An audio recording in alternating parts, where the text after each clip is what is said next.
Everything was leading up to this. Something happened at the front. The Ukrainian armed forces trapped the Russians in a cauldron and blocked the road in a key direction. Panicking, the invaders are retreating, unleashing a barrage of fire as they go. The Ukrainian armed forces are responding, they taking drones away from the Russians. How exactly? Find out in our segment Hellpoint. A technological breakthrough in the Serebrianske region. The enemy is attacking with drones via fiber optics, and the Ukrainian armed forces are keeping up. A six-wheeled robot has entered the fight, a true iron warrior on the front line. It not only saves the lives of our soldiers, but also helps to destroy the occupiers mercilessly and precisely. This unmanned tractor has already become part of the newest chapter in the front's history.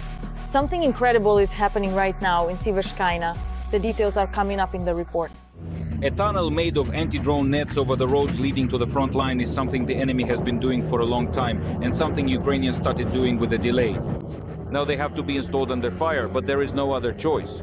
Otherwise, the enemy could cut off all logistics, and our soldiers on the front line would be left without ammunition and evacuation. Right now, together with a scout from the 54th Brigade, whose call sign is Tourist, we are heading to the Seversk area. His brigade is holding the defense there. The scout claims that it is precisely our drones that are saving the situation. But on the other hand, it is the enemy's drones that are the biggest problem on the front line. Here it is, Seversk. The fact that we made it here in daylight is considered a miracle.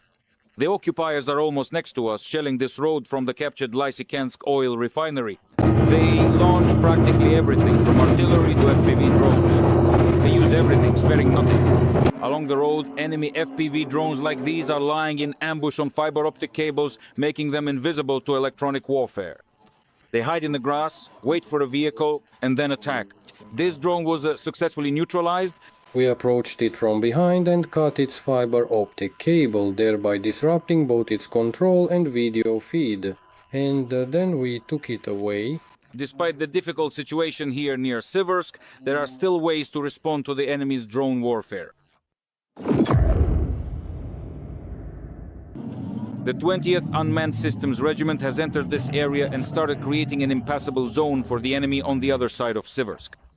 The regiment grew out of the K2 battalion, which also belongs to the 54th Brigade. Therefore, after becoming a separate unit, it kept its motivating name K2, the same as the most challenging Himalayan peak. Coincidentally, the two letters K are also the initials of the regiment commander, Lieutenant Colonel Kirilo Kirillovich Veres. We have means that can strike at a depth of 15, 20, even 25 kilometers. If we spot enemy infantry 200, 300, or even 500 meters away, we need to act so that they barely get close at all. But if they're already launching an assault and the battle has begun, we need to make sure it ends very quickly. The commander believes that, given limited logistics, the time for a revolution in ground drones will come soon. But here they don't wait for the future, they bring it closer. The regiment has created a unit for ground robotic systems. Its operators miraculously evacuated 4 wounded soldiers from the front line. 4 in 4 days. Unfortunately, we weren't able to evacuate the 5th one. Otherwise, it would have been 5 in 5 days. The cynical mathematics of war. If these rescued soldiers had died, the state would have had to pay their families an amount equal to the monthly funding for the entire regiment of unmanned systems. The first operation was the operation in the east. At 6:55, I was informed about this wounded soldier, and at 7:05, I gave the order to proceed. There was no time to prepare. We had to put everything on the line well, went all in. That Cossack wouldn't have survived, not a chance, not in a million years. At 9:30, the vehicle was approaching him, and I asked my duty officer at the command post, will he be able to get in? Will he be able to get in? And he got the answer, maybe not anymore, maybe not anymore, maybe not. Like, he's fading, and fading. It was a miracle. Did the guy survive? He's alive. The robots that rescue the wounded are controlled from this command post. Right now, the operators are preparing for another important mission. Yes, today we'll be making a delivery with this system. What's the farthest distance you've driven it? Well, at most, we've done 2 missions in one night to 2 positions, so it easily goes 30 plus kilometers. At remote positions, the operators of aerial drones urgently need to replace the Vampire drone and deliver ammunition for it. Right now, it's heading to the loading point and will soon depart for the position. It will be carrying weapons. Whether it makes it there or not will determine if our guys can hold this position. The 6-wheeled robot has to go where the enemy is attacking Ukrainian transport around the clock.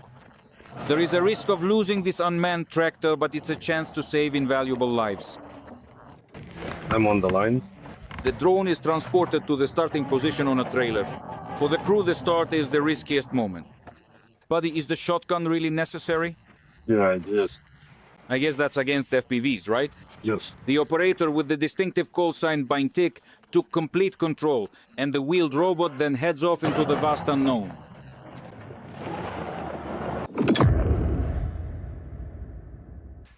And this is a position very similar to the one the ground robot is heading toward. And is this now the standard ammunition you work with? Yes. From here, the K-2 fighters launch Vampire drones into the air.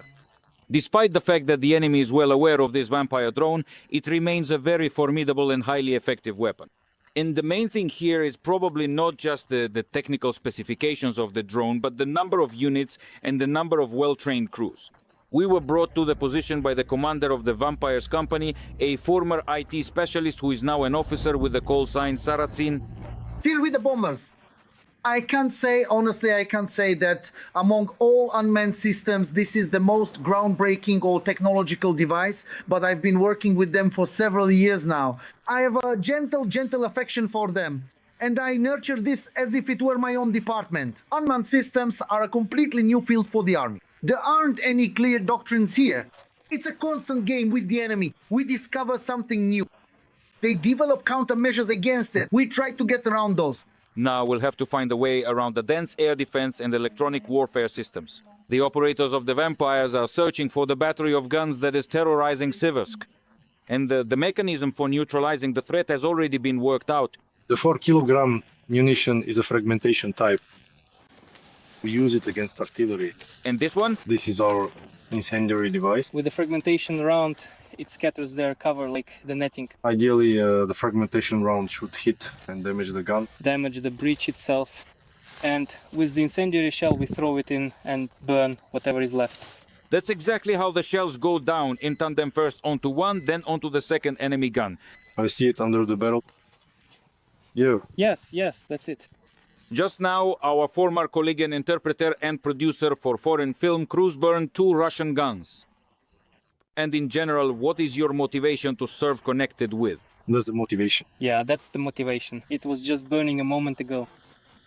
You have to leave the position, as they say, under cover of darkness. The company team has already come under FPV drone strikes here. An FPV drone hit at a distance of about 2.5 meters away from me, very close. But it was a shaped charge, not a fragmentation one. So the only question was, who crapped my pants? Precisely to minimize the experience of such encounters, the ground drone team reinforces the aerial drone operators. And that means there is interaction between robotic systems on the battlefield. And you haven't physically gone there, only like this with the drone. Yeah. But in your mind, you can clearly picture where to go, what to do, and... Well, more or less. The wheeled robot reached the vampirists and almost got hit by an enemy FPV drone. It hid in the bushes and waited it out. That's it, my friend, thank you. The fighters at the position quickly unloaded it. There will be enough ammunition for the night. The all-terrain vehicle is returning to base. The return journey takes several hours. The robot is slowly making its way through the electronic warfare microwaves. And by the time it arrives, the morning sun is already shining brightly. The mission was long, but definitely successful. The guys at the position received the Vampire drone and ammunition, and the ground robot returned safe and sound, once again proving that a new stage has begun in the war. Andriy Tsaplienko, Ilya Shinkarenko, Serhiy Perfilov, TSN Week, 1+1 Marathon, United News. In the Serebrianske Forestry, the enemy creates a mirage. They fall in droves, but do not retreat. Intense fire. Our forces return fire on the enemy, hold their positions, and show the occupiers that they will be the ones forced to retreat. The armed forces of Ukraine have their own methods of fighting the enemy, ruthless and effective. How do they manage to hold this section of the front? We'll tell you in just a moment. This is what all the roads leading to the positions of the 53rd Brigade fighters in the Serebrianske Forestry look like right now. Not even the night saves them from enemy drones. All the roads are under Russian control. The Serebrianske Forestry itself is part of the so-called Siversky salient. The enemy is constantly trying to cut it off in order to continue their advance on Lyman and Sloviansk. And over the past week, the Russians have become significantly more active here. You're first, right? Yes, I'm first. I was wondering if Skata is currently present or if she has arrived yet. I'm looking to speak with her about something important. Spider, isn't here. Delivering ammunition and supplies in the Serebrianske Forest has to be done quickly and under the threat of attack drones. Sometimes the guys have to carry all of this by hand for several kilometers to the positions, because any vehicle would be destroyed immediately. Go through the expansive clearing. That's precisely where, indeed, it's a significant hotspot for numerous FPV drones. A well-established FPV drone route. Yeah? Yeah, it's a thoroughfare. The whole thing is a road. At night, all the horror that the Russians have turned the protected forest into was invisible. But what you see at dawn makes your blood run cold. The ground is literally churned up by shells and bombs. There isn't a single living tree left.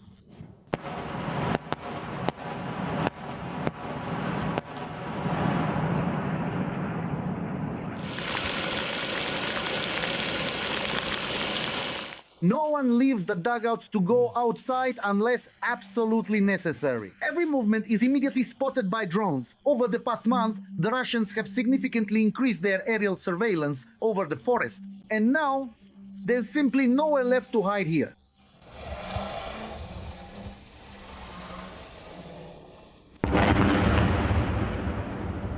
In the Serebrianske forestry, life takes place underground in these small dugouts, like burrows. It's absolutely impossible to safely go outside because dangerous enemy drones are now everywhere, constantly patrolling the skies above us. And please forgive me for saying this, perhaps it will seem quite inappropriate to some individuals, but as you can clearly see, the brave guys even have to resort to using bottles like this as makeshift toilets because, well, it's simply far too dangerous to venture outside at all. That's how it is.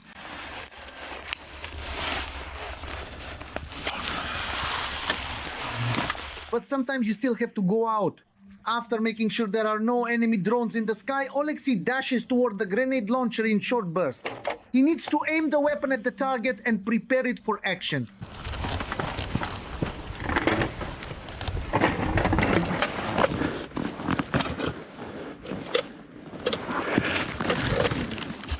Do the drones interfere with your work? Yes, often. They hover, they often just stay there, they interfere with FPV. Ah, now they've moved ahead, right? Oh, now they are actually hitting our guys. And they strike when enemy drones detect a position, then the Russians throw everything they have at destroying it. Alexei says the Russians spent almost a week pounding this hideout. Rockets from MLRS, attack drones, and even KABs were sent here. But the guys kept working anyway, right up until the dugout collapsed. It's physically impossible to hide from the all-seeing eye of enemy drones in a scorched forest.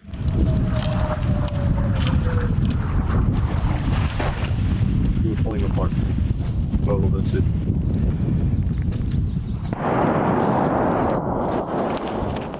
And in this scale, the fighters stay at their positions for weeks, sometimes even months, without leaving. There aren't enough people to rotate in, so those who are still standing have to hold the defense almost without rest.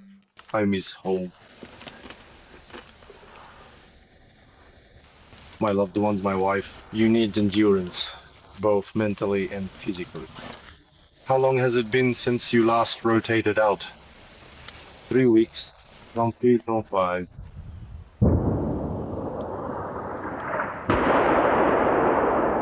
But all thoughts of home and loved ones vanish the moment the command to battle is given. The automatic grenade launcher covers the infantry, who have it even harder up ahead. Give me a single shot. Go. Didn't go through. Give me 3. Give me 3. And it's like this almost every day. because the Russians are constantly attacking morning, day and evening. The attacks go on without stopping. And when night falls, both the enemy and we start to regroup. Ammunition, supplies, and sometimes replacement soldiers are brought to the positions. And sometimes the road to the evacuation point is even more dangerous than staying at the positions. As soon as we just started to get onto the road, you know, there was an incoming round right away. And then it kept coming, we ran to the shelter. And the whole way we were under fire. That's precisely why the unloading and loading process only takes just a few short minutes. So the enemy doesn't have sufficient time to spot the vehicle, and the guys who are heading for some much needed rest can make it there alive and completely unharmed. Stanislav Kukarchuk, Vyacheslav Romandan, Ihor Shepot, details from Inter-Television channel Marathon United News. Tension is at its peak. The enemy has become active again on the approaches to the Dnipropetrovsk region. They are still obsessed with the idea of breaking through to Donbass at any cost. Several directions are under fire at once, but the armed forces of Ukraine are not retreating. They are holding the lines, implementing unconventional approaches and putting up a worthy resistance. Does the enemy have enough strength to push further? All the details are in the report right now. From different sides, at the junction of three regions, the enemy is pressing. The direction of the attack is the Dnipropetrovsk region. Today, we don't have regions fighting separately, and this needs to be said, including as a response to very aggressive enemy propaganda. All of Ukraine is fighting, and the Dnipropetrovsk region is part of the struggle as well. According to the spokesperson of the Khortytsia military group, the Russians are not stopping their attempts to break through near the settlements of Vilnepol, Bohatyr, Kostiantinofil, and Shevchenko. These are our two directions. They are the Pokrovsk and the Robotic directions. Pokrovsk has always been the most active.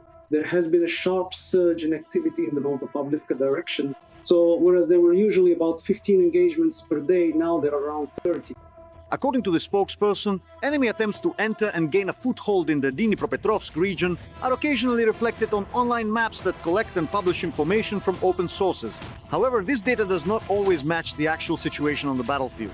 If the Russians showed up somewhere for literally just a minute, it's already marked on the map. That means the Russians were there. And now there's already a long line drawn there. Why did the Russians break through there? If they broke through with three groups and were taken out there in just a few minutes, it's not that important, because there's video evidence. They managed to show it somehow. Usually the Russians push forward with so-called small infantry groups of several assault troops. In order to reach a certain location and record that location to show that it's already Dnipropetrovsk region, they tried several times to fool their commanders, because those tricolors they put up were not actually in the Dnipropetrovsk region. When it got warmer, the assault troops switched to motorcycles and cars, and they hardly use heavy equipment anymore. You absolutely cannot go there with any heavy equipment whatsoever, because it will just be completely destroyed on the very rough road before it even truly gets anywhere at all. Enemy advances are also being held back near Pokrovsk. From there, it's 20 kilometers to the border with Dnipropetrovsk region. Well, let's say the idea is this. The enemy, we understand, wants to encircle Pokrovsk in a large ring, and thus, in the future, force the garrison either to evacuate or to surrender the city. But it won't work, our soldiers say. They are building fortifications and mining the directions of the enemy's advance. And here, in particular, the occupiers are being effectively stopped by drones on fiber optic cables, which we have already successfully tested. Today, we have achieved certain successes in our developments and are already using this on the front line. The Dnipropetrovsk region is also being prepared for the possible approach of the front line. There, they are building and improving fortifications. We're not talking about just one line of these defensive positions, there are at least three. The enemy has been trying to gain a foothold in the Dnipropetrovsk region since April 2025 and has wanted to capture Pokrovsk since last August. Unsuccessfully. Rostislav Sisoyev, We Are Ukraine, Marathon United News. Still storm on the front line. These tanks don't just move forward, they destroy everything in their path. The ground trembles under their tracks, and the enemy hears their sentence even before the shot is fired. Powerful armor methodically wipes out the occupiers' positions, leaving no trace behind. The steel wolves strike with precision and force. This combat footage has already become part of history. The most striking moments are coming up next in the story. A Every voice matters. Join our community, support independent journalism and help us bring you the truth from Ukraine. Become a member of Ukraine today. Join us now. The platoon commander with the call sign Scala came to the tank troops from the infantry. The hardest part was understanding this machinery, becoming one with it, you and the machine. That was the most difficult thing. Now he says he drives the tank no worse than his own car. Knowing your equipment inside and out is a matter of principle for a soldier. When you're on a first-name basis with these multi-ton machines, everything gets done quickly. The counteroffensive proved that. At that time, we even managed to capture some armored trophies. My partner and I personally drove off 2 BMP-1S and a BMP-2. That was near Balaklia, in a terrible state, fully loaded with ammunition. Tankers even have a special kind of dugout. We haven't seen anything like it at any other positions. The soldiers have set up perfect order here and almost a homely coziness. This is how the unit's rifles are stored and guarded. In my view, every serviceman should feel a bit of home, a sense of home. And we did this with our own hands. Andrei, with the call sign Loki, joined the unit from agribusiness a year ago. He is responsible for supply and logistics, because that's the lifeblood of a combat vehicle. But if needed, he assures he can also take the controls himself. Regardless of our positions, we often cover for each other in many ways. And of course, if there's a task, everyone jumps in at the same time. Whether it's a battle or some other activity, we all do it together. Another Andrei with the call sign Sokil is training on his tank in conditions close to combat. He has been in the military for 9 years now. He was a rifleman, a grenadier, a controller, and now he has received the position of tank commander. They first studied the combat vehicle for 6 weeks at the training ground. Next comes independent work and adapting to the new realities of war. Here we've welded on this kind of anti-drone, anti-heat grid. This was welded onto the turret and the hull.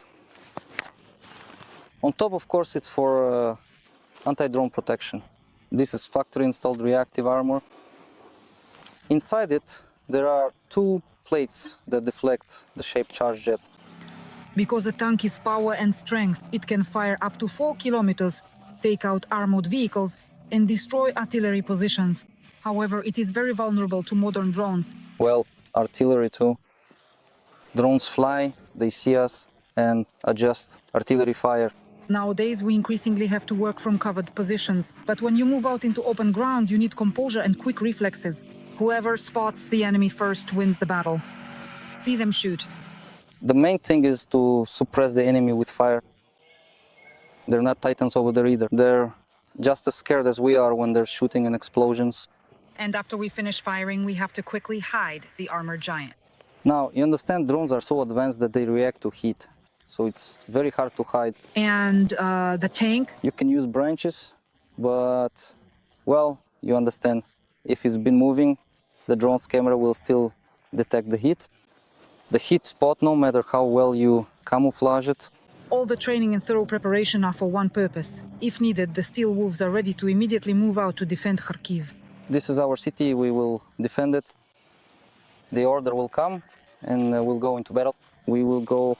Svitlana Shekera, Alexander Yanovsky, Podrobici, Inter-Television Channel Marathon. The anti-drone shield in action. A weapon has appeared in Ukraine that literally knocks enemy drones out of the sky. Now Putin's army's drones will fall before even reaching their targets. This is a real breakthrough in countering air attacks. A powerful boost to our air defense. The defense of Pokrovsk is reaching a new level. The Kremlin is already getting nervous. They are preparing for massive equipment losses.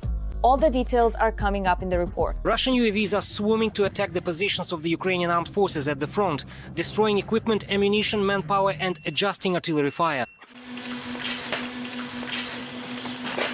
You can hear them flying back and forth. FPV drones are causing the most trouble for our defenders. To protect ourselves from them, we need a radio-electronic barrier. The situation at the front regarding the enemy's use of FPV drones is critical because, let's say, we are facing a new kind of warfare. The use of unmanned aerial vehicles, loitering munitions, and kamikaze drones. Currently, the Mirage electronic warfare system and the Azimuth electronic intelligence device are effective tools, This is a cutting-edge development and innovative movement in technology that, to put it simply, gives a kick to previous systems. The Azimuth and Mirage electronic intelligence and warfare complexes are a kind of anti-drone wall. According to the developers, the system operates as a single organism with multi-level access and the capability for remote control. The first such equipment under the Atlas project is being delivered to the National Guard's Artillery Reconnaissance Division in the Pokrovsk direction. 1 Azimuth complex and 5 Mirages. Each Mirage covers around 1.5 to 2 kilometers. This complex covers up to 10 kilometers. The Azimuth and Mirage systems can detect and suppress almost all UAVs that the Russians use against Ukrainians. These two systems demonstrate remarkable effectiveness. The advantage is that the two systems are adapted to each other, meaning they work as a pair and directly as an integrated system, which reduces the need for personnel in the crew. From these devices, we expect at the very least a more effective fight specifically against FPVs, because currently our personnel, while carrying out combat missions in the Pokrovsk and Kupiansk directions, thank God, not suffering losses, but sustaining significant damage from the enemy. In other words, previous devices from other manufacturers are not effective on the front line. The first batch of RABTR systems for the anti-drone wall is already being delivered to Ukrainian defenders. Such high-tech defense solutions will help save many lives. Mikhailo Maneliuk, Valentin Bielic, Podrobici Intertelevision Channel, Marathon, United News. That's all from me for now. This was me, Darina Hutsakal. Even more scorching news from the front in our next broadcast. And in the meantime, don't forget to subscribe and hit the like button. See you soon!